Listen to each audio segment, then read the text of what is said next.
नमस्कार प्यारे बच्चों, मैं उमा शर्मा, हिंदी अध्यापिका, सरकारी senior secondary smart school Kasabad, जिला लुधियाना। आज मैं आप सबके समक्ष पंजाब स्कूल शिक्षा विभाग द्वारा संचालित कार्यक्रम पढ़ो पंजाब पढ़ाओ पंजाब के अंतर्गत आपकी पढ़ाई आपके घर में कक्षा 9वीं विषय हिंदी के दो महत्वपूर्ण उपविषय अनुच्छेद एवं पत्र के बारे में बात करने जा रही हूँ। प्यारे बच्चों, आज हम कक्षा 9वीं का जो अनुच्छेद पढ़ने जा रहे हैं वो है नए स्कूल में मेरा पहला दिन। और जो पत्र पढ़ने जा रहे हैं वह है अपनी माता जी को वार्षिक परिणाम का विवरण देते हुए पत्र लिखें। तो प्यारे बच्चों, सबसे पहले हम जानेंगे अनुच्छेद लेखन के बारे में। अनुच्छेद लेखन गद्य की ही एक विधा है। निबंध और अनुच्छेद में वही अंतर है जो नाटक और एकांकी तथा उपन्यास और कहानी में है। निबंध में जहाँ विषय से संबंधित विचारों को समग्र रूप से बांधा जाता है, वहीं अनुच्छेद में विषय को संतुलित एवं सटीक रूप से प्रस्तुत किया जाता है। छोटे छोटे वाक्य एवं कसी हुई रचना अनुच्छेद लेखन की मुख्य विशेषताएं हैं। अनुच्छेद लेखन को हम इस प्रकार भी परिभाषित कर सकते हैं। जब किसी सूक्ति, विचार, घटना, दृश्य अथवा विषय को संक्षिप्त किंतु सुसंगठित एवं सारगर्भित ढंग से लिखा जाता है, उसे अनुच्छेद लेखन कहते हैं। प्यारे बच्चों, अनुच्छेद लेखन के समय हमें कुछ बातें ध्यान में रखनी चाहिए। तो आओ अब हम पढ़ते हैं अनुच्छेद लेखन के समय ध्यान रखने योग्य बातें। इसमें सर्वप्रथम बिंदु है अनुच्छेद लेखन में शुरू से अंत तक एक ही अनुच्छेद होना चाहिए। दूसरा बिंदु है अनुच्छेद लेखन में भूमिका या उपसंहार की आवश्यकता नहीं होती, अतः सीधे विषय से ही शुरू करना चाहिए। तीसरा बिंदु है अनुच्छेद लेखन में अनावश्यक विस्तार से बचना चाहिए। चौथा बिंदु है अनुच्छेद में यदि शब्दों की सीमा निर्धारित की गई है तो अनुच्छेद उसी के आसपास होना चाहिए। पांचवा बिंदु है अनुच्छेद के विषय सरल, रुचिपूर्ण तथा आसपास की घटनाओं से संबंधित होने चाहिए। छठा बिंदु है अनुच्छेद की हर बात व्यवस्थित एवं क्रमबद्ध होनी चाहिए। सातवां बिंदु है अनुच्छेद लेखन में एक वाक्य का दूसरे से संबंध होना चाहिए।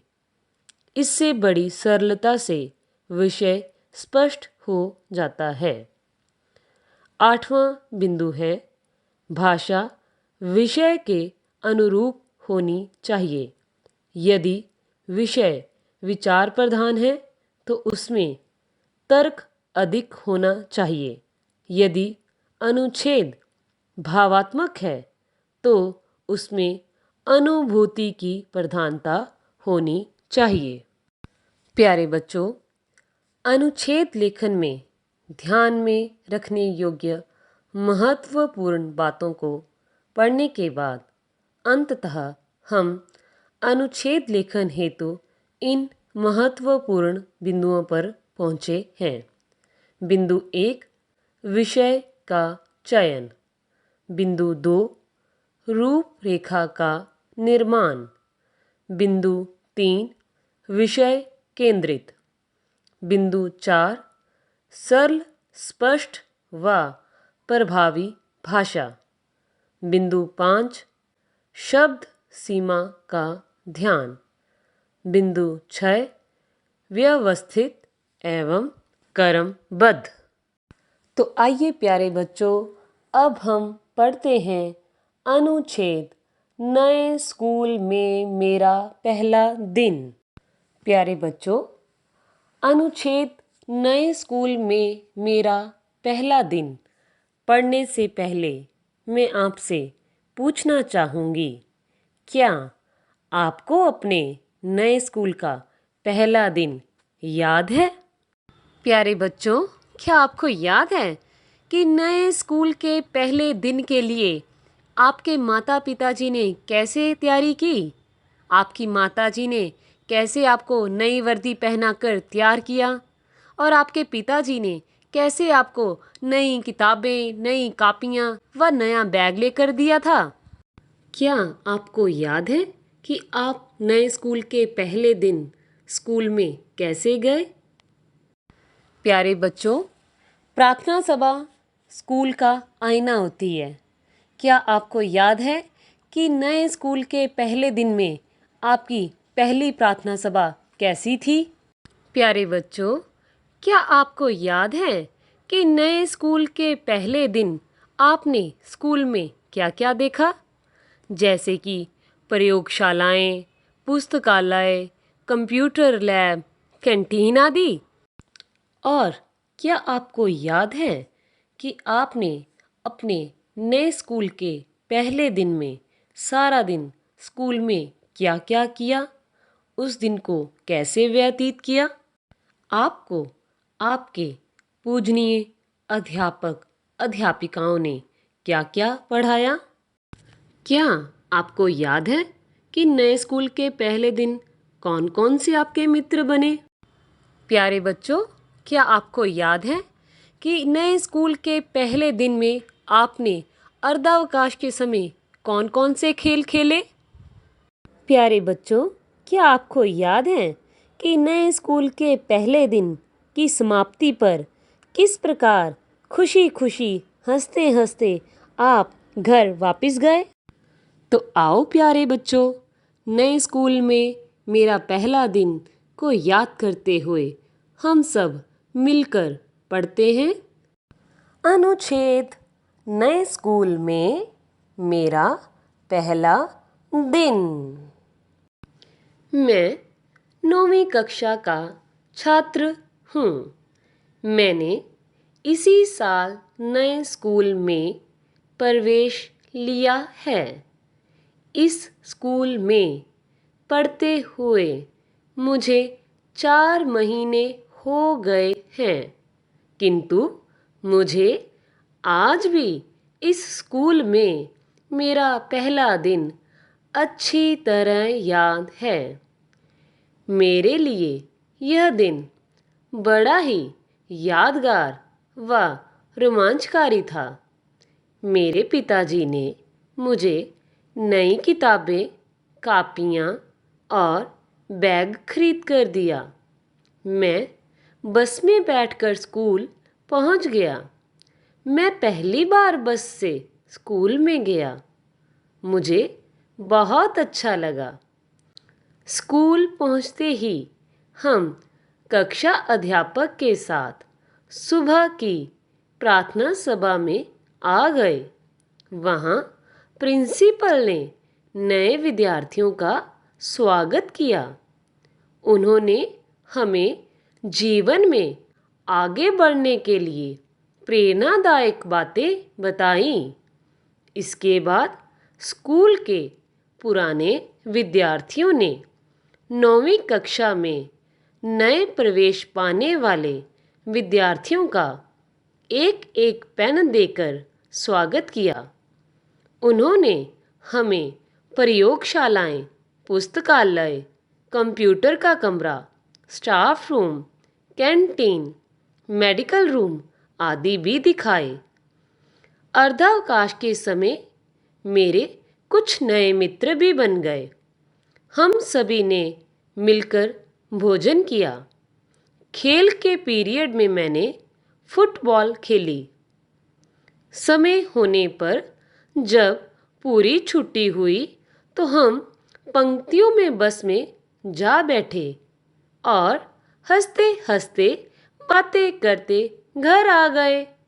सचमुच मैं आज भी वह दिन याद करके भाव विभोर हो जाता हूँ।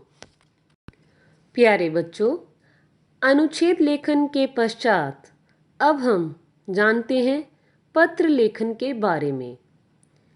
आप सभी जानते हो, वर्तमान समय में संचार के क्षेत्र में अभूतपूर्व क्रांति आ चुकी है।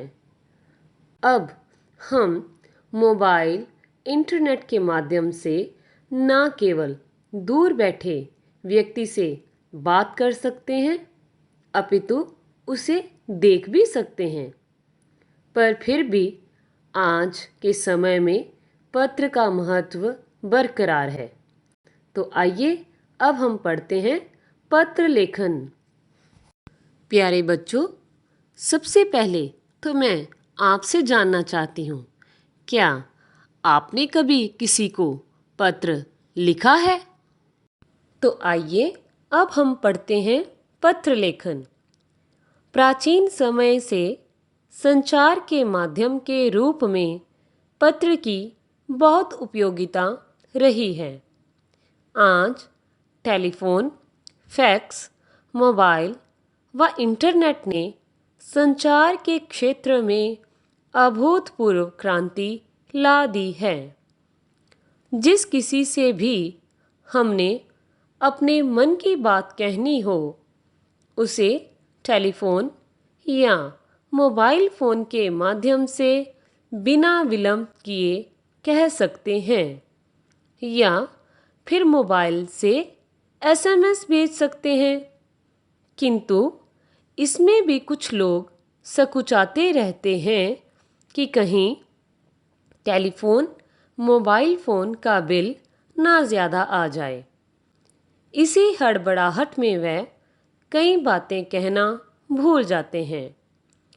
इंटरनेट की मदद से ईमेल भेजकर भी हम अपना संदेश भेज सकते हैं। एसएमएस या ईमेल पत्र के ही रूप हैं। इनमें मूल भावना वही है, पर माध्यम नया है। किंतु पत्र लेखन एक ऐसा माध्यम है जिसके द्वारा हम अपने मन के उद्गारों को सशक्त ढंग से प्रस्तुत कर सकते हैं। कई बार ऐसा भी होता है कि जिन बातों को हमें बोलने में संकोच होता है, उन बातों को पत्र में आसानी से लिख सकते हैं।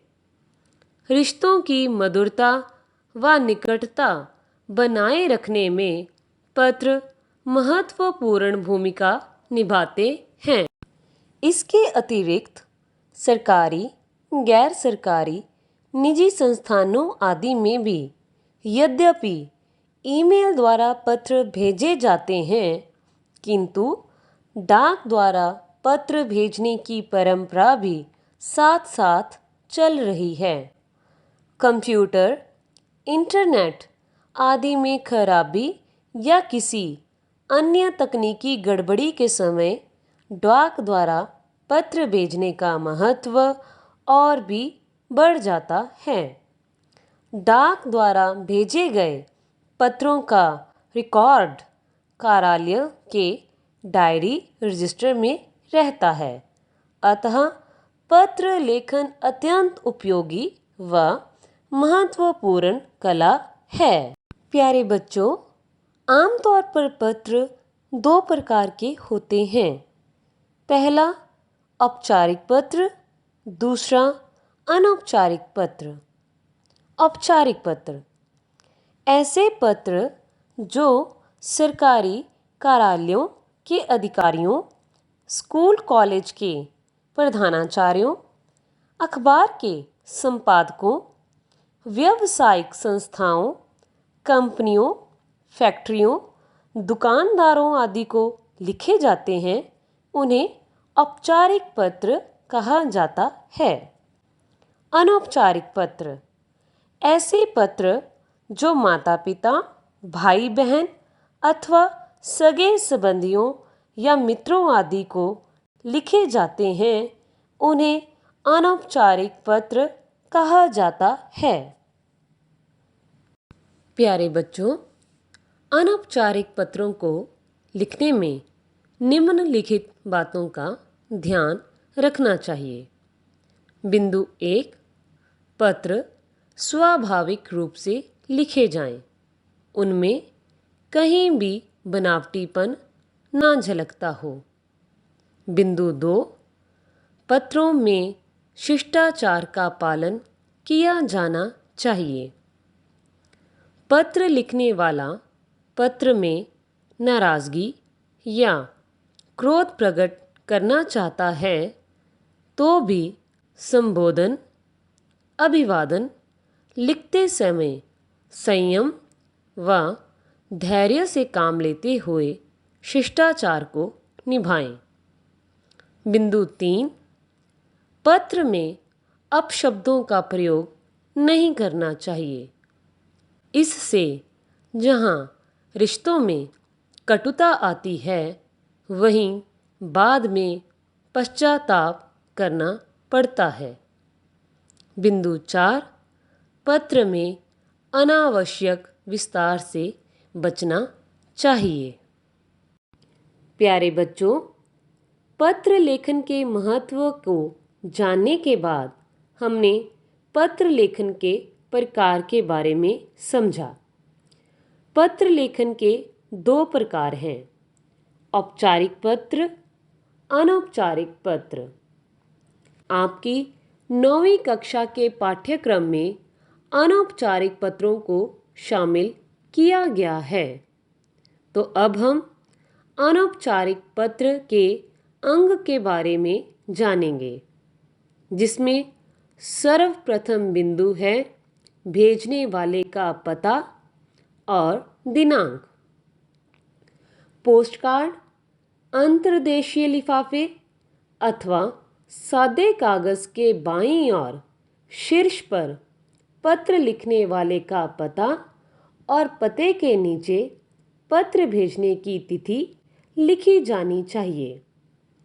परीक्षा भवन में पत्र लिखते समय यदि प्रश्न पत्र में पता दिया गया हो तो वही पता लिखें, अन्यथा जैसे आपको उदाहरणार्थ में समझाया गया है वैसे पता लिखें। परीक्षा भवन, क ख ग केंद्र, दिनांक। मैंने यहाँ दिनांक रिक्त छोड़ी है। इसमें आप परीक्षा वाले दिन की दिनांक लिखें। दूसरा बिंदु है संबोधन तथा अभिवादन शब्द। बाईं ओर संबोधन लिखा जाता है और उसके बाद अल्प विराम लगाया जाता है। अगली पंक्ति में अभिवादन सूचक शब्द लिखा जाता है और उसके बाद पूर्ण विराम लगाया जाता है। जैसे उदाहरणार्थ, पूज्य माता जी अल्प विराम, सादर प्रणाम पूर्ण विराम। पत्र का कलेवर। पत्र का कलेवर ही इसका मुख्य विषय है। पत्र में अभिवादन के ठीक नीचे अगली पंक्ति से मुख्य विषय शुरू हो जाता है।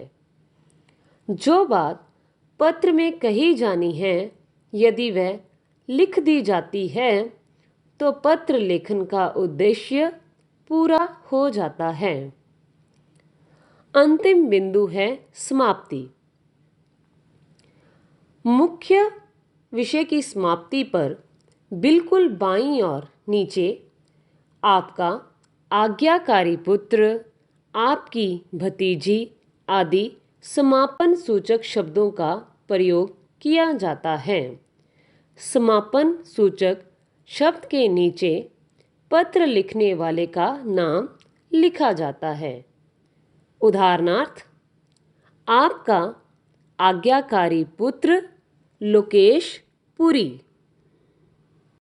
तो प्यारे बच्चों, पत्र लेखन के बारे में विस्तार पूर्वक समझने के बाद अब हम पढ़ते हैं पत्र अपनी माता जी को वार्षिक परिणाम का विवरण देते हुए पत्र लिखें। अपनी माता जी को वार्षिक परिणाम का विवरण देते हुए पत्र लिखें। छात्रावास अल्पविराम, सरस्वती पब्लिक स्कूल अल्पविराम, सेक्टर 19 अल्पविराम, करनाल पूर्ण विराम, 18 मई अल्पविराम 2021। आदरणीय माताजी अल्पविराम प्रणाम पूर्ण विराम। प्यारे बच्चों, अनौपचारिक पत्र के अंग के बारे में जब मैंने आपको समझाया था, तब पता, दिनांक, संबोधन और अभिवादन में अल्पविराम और पूर्ण विराम के बारे में भी समझाया था। तो आपने पता, दिनांक, संबोधन और अभिवादन में अल्पविराम और पूर्ण विराम का ध्यान रखना है। आगे पढ़ते हैं। मैं यहाँ कुशल पूर्वक हूँ और आशा करती हूँ कि आप भी सकुशल होंगे। वार्षिक परीक्षाएं समाप्त होने के बाद 10 दिन के लिए हमारा NSS का कैंप लग गया था। कल ही कैंप खत्म हुआ और आज सुबह ही मेरी वार्षिक परीक्षा का नतीजा आ गया। आपको यह जानकर खुशी होगी कि हर बार की तरह मैं इस बार भी पूरे स्कूल में 8वीं कक्षा में प्रथम आई हूँ। गणित, विज्ञान और संस्कृत विषयों में तो मेरे 100% अंक आए हैं। यह सब आपके और पिताजी के स्नेह और आशीर्वाद का फल है। चूँकि अब मैं 9वीं कक्षा में हो गई हूँ, मुझे नई किताबें, कापियाँ इत्यादि खरीदनी हैं। मेरे मित्र मुझसे स्कूल में प्रथम आने की पार्टी भी मांग रहे हैं। अतः आप मुझे 2000 रुपये का मनी ऑर्डर भेजने का कष्ट करें। पिताजी को प्रणाम व रिद्धम को ढेर सारा प्यार देना। आपकी लाडली चारवी। तो प्यारे बच्चों, आज यहाँ हमारे कक्षा 9 विषय हिंदी के दोनों उपविषयों की समाप्ति होती है। प्यारे बच्चों, अंत में मैं उमा शर्मा आपसे आशा करती हूँ कि आज आपको कक्षा 9 विषय हिंदी के दोनों महत्वपूर्ण उपविषय अनुच्छेद एवं पत्र के बारे में अच्छी तरह समझ आई होगी और भविष्य में आप इन दोनों विधाओं में लिखने की महारत हासिल कर पाएंगे। धन्यवाद।